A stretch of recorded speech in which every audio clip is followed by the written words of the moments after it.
All right. Good afternoon, everyone. I hope you're having an excellent day. I hope my internet holds up. Man, what a day. What a week. It's been crazy. It's, what are we, October 30th today? And I just wanted to share what I'm seeing with you. Actually, what I really wanted to do is somebody reached out to us and they said, hey, I want to talk. I got some questions about leadership. Like, the question is, like, why would somebody want to work for me, with me? And I can't remember what video it was posted on. And so I figured that it'd be cool to do a YouTube live to answer some of those questions and to like talk a little bit about strategy and leadership as it sort of arises in your work. Um, this week, it's been really heavy on a lot of not-for-profits that have reached out to us. I think we did like 3 or 4 proposals for strategic plans for not-for-profits and coached like a couple existing ones. And the topic of leadership has come up like way more and more around like, how do I lead and how do I motivate people? How do I move them forward? So I definitely want to talk about that. Um, I am totally aware that it's 2:30 or 5:30 on a Friday, and that most of you are probably not like, hey, I really want to jump on a YouTube live with Anthony, but I don't care. Do you know why?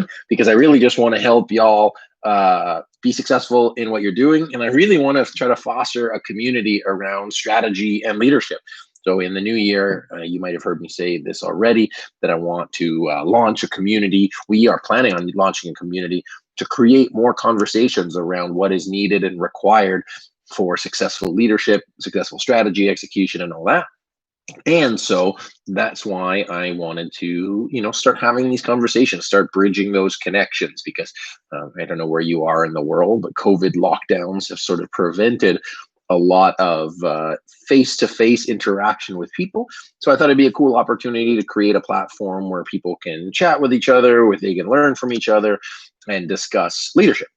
And then through that, create more engagement with you all on YouTube, because there's a lot of you who subscribe to our videos, a lot of you who watch our videos, and to try to keep creating more content that's relevant to you, that's just in time, and that answers the questions that you have. Um, if you're looking for more strategy and leadership stuff, we got it on our podcast, the Strategy and Leadership Podcast. We answer a lot of those questions in the YouTube, and we're also expanding our knowledge base on SMEstrategy.net. But the question that was posed, and I don't have your name right now, so I'm sorry I don't have it, was, why would somebody want to work for me? And I assume that they were sort of thinking of like, hey, I'm an entrepreneur. Like, why wouldn't they work for themselves? So I want to sort of cover 2 parts of this, and I wonder if I can screen share on here. I'm not sure if I can, but I discovered through my life is that not everybody wants to work for themselves. Like, they are totally not risk adverse, just like their desire is not to work for themselves.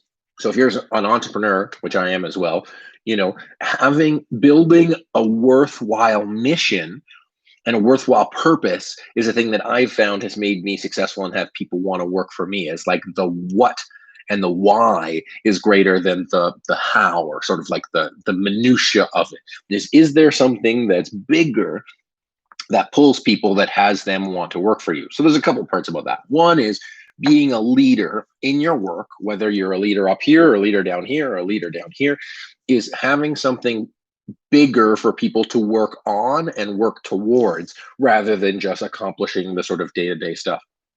The other piece is, some people just want to work as part of a team. So everybody within a team has something they want out of the experience.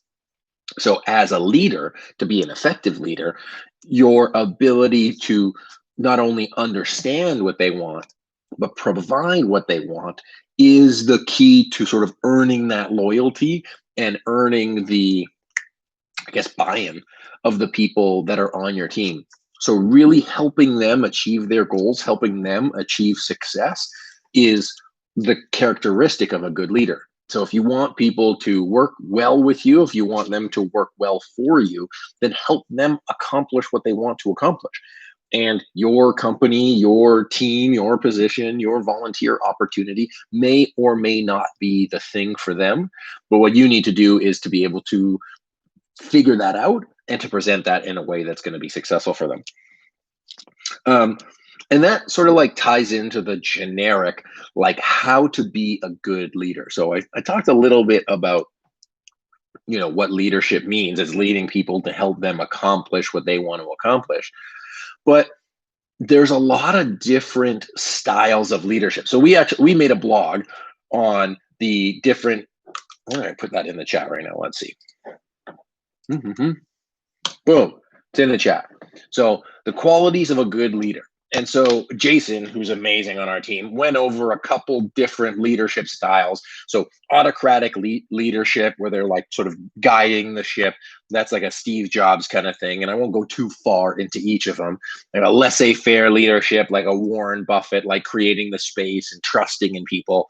The transformational leadership, the Reed Hastings, that's really like my personal preferred style, is to actually have people see that like bigger vision and innovation piece. The motivational leadership, so like hyping people up and supporting them and getting there.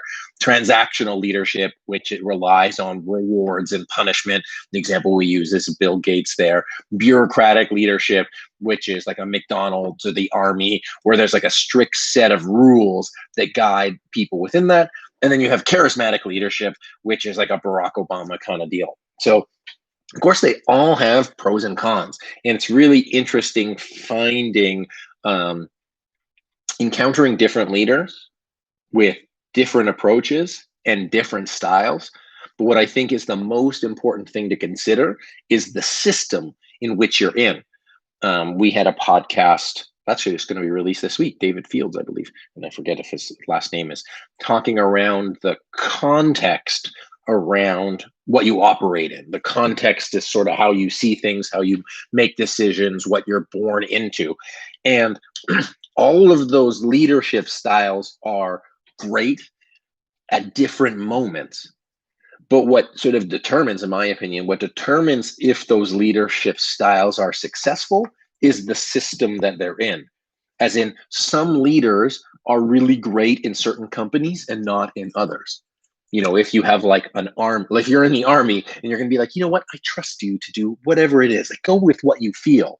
That is not exactly going to work, because you need that command and control leadership. So recognizing your own leadership style and what works for you through like an internal assessment of, what feels best in terms of leading people, but also recognizing the system that you're in, and is that system designed for you to be successful. In that same podcast, we talked about what happens if a leader gets transferred into a different organization. They have like their view and they should maintain their sort of individualism as long as possible. But through that process, you may want to transform the culture to be more in line with your leadership style. So let's say you're a CEO, you jump into an organization, you've got your style, everybody's got their style. So you basically have one of two choices. You either incorporate the style of the organization, or you transform the organization to be more of your style of leadership or the style that you want. That's when you have like takeovers or businesses that are not successful, you really need to make a wholesale transformation of the culture. That's when the leadership starts to take hold. That's when some people who aren't going to fit within that culture leave. And that's when people come in that are more in line with the desired culture. We talked about sort of like how long that takes. We've seen culture transformation take 12 to 18, 24 or longer months, depending on how entrenched it is. And so for you as a leader, going back to your own sort of situation, it's figuring out what style works best for you, and then creating sort of the rules, processes, systems, structures, so that you as a leader can be supported. And then the people within your organization are going to support you because they respect and respond to your style of leadership. So the other question was, how do I transition people? How do I manage people in and out of my company? And I think that's the other piece of it, is really being aware of when they come into your company, having them understand, recognize, acknowledge the norms, systems, behaviors, patterns that you have in place, so that they can choose if they want to be led or not. Because some people don't want to be led. And going back to those executive directors that I was talking to you about, is because they're sort of beholden to a board, they have to listen to their board, But I also believe that especially nonprofit leaders, executive directors, they have their own leadership to take on, their own responsibility to lead others around you. So you aren't always going to have the like big dog stick. You aren't always going to be in that power position, but the ability to effectively lead from wherever you are, which is what Keith Ferrazzi talks a lot about, is the ability to co-create with people, to have them see where they want to go, and to be the person that leads them towards that. There's a lot of in some of the organizations we talked to this week, board members that were under engaged with what they were doing. And I took the position that, not that it's right, I took the position that if the board members were under engaged in this not-for-profit venture, community venture, that still had a good amount of staff on it, that they didn't see that bigger picture future. They didn't see what they were working towards. And so if you don't have anything that you're working towards, then there's like sort of you can't lead somebody to nowhere. And so if you're in an organization and you're having trouble leading people around you, consider or ask yourself, is there something that I'm leading people towards? And that's why we came up with the one destination model, is really having that like clear destination of where you're going. But regardless of where you're at, you really do need to lead up and down. So the people above you, the people below you, the people beside you. And there are times where you need to be led. And I think that's the sign of another good sign of a leader, is their ability to be led by people and to say, hey, you know what? I don't need to drive the bus on this one. I can be the second in command to move this forward. And so really, when it comes to, would somebody want to work with you? Would somebody want to be on your team? Are you the kind of person that they want to go on a journey with? However that style is. Is it, so matching styles is one, matching destination is another, and really like providing the space for the people around you to be successful. And so I think that's sort of the key part around leadership. And that's really the main thing I wanted to talk about today, because it's come up so many times. It's like, how do I lead people? How do I manage it? And how do I deal? The other question that came up was, how do I deal with like transitions out? And the coaching I gave an executive this week was being responsible for your actions as a leader. And it's not that you have to make everybody happy as you're leading, because you're definitely not going to please everybody, especially in those tough times, especially in those tough decisions.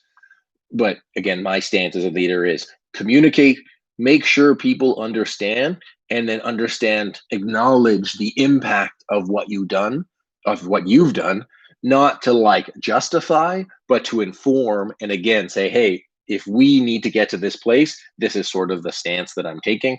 And if it caused this impact, caused a ripple with the team, be aware of it, because you don't want to ostracize people on your team or anybody else's team, but you also can't sort of slow down progress within your organization because you're worried about offending a bunch of people. That's one of my challenges sometimes, because I think I come off as an asshole who's just really passionate about what I do. When I'm take that steering wheel and I drive it and I try to, move things forward, I try to be really aware of how I come off to people, even though I'm not always there. And so I sometimes sprinkle in like, hey, I'm not trying to be a jerk here, and we need to make like a decision around this. Otherwise, we're going to keep going around in circles. So I think being that authentic self, at least for me, has worked. But I'm not the guy that leads hundreds of thousands of like employees on a day-to-day basis. So, as you look at developing your leadership, one, developing your own leadership style, and two, looking at people who have done it really successfully, is one of the things I always recommend as you move your teams forward, and talk about it. I know that in the small teams that I've worked on different like projects, that again, I've mentioned it so many times: forming, storming, norming, and then performing. That forming, storming, if you guys don't like set those ground rules and those understandings and those assumptions early on, it will create frustration and uncertainty later. So setting those ground rules, those expectations on the front end, even if it takes like more time than you want, I've always seen it pay off there. So that's really one of the biggest things I want to talk about there. I don't know if anybody's on the chat or has any questions about leadership or how to move that forward. I'm just going to go jump in here and see what else is going on in terms of our messages here. Yeah, I think that's really everything. I really hope that in this time of uncertainty, that leaders step into what they see and really stand for something. And whether that's in your organization, in your community, I think people need to be led and want to be led. So leadership effectively is not like a task. It's a thing that continuously needs to be developed. So if you're digging these leadership conversations, if you dig our podcast, please do let us know, because I really want to keep leadership and, you know, performance and moving forward, not just in the context of like strategy, because that's, you know, exciting and fun in organizations, but I think it makes a really big difference to like the human condition.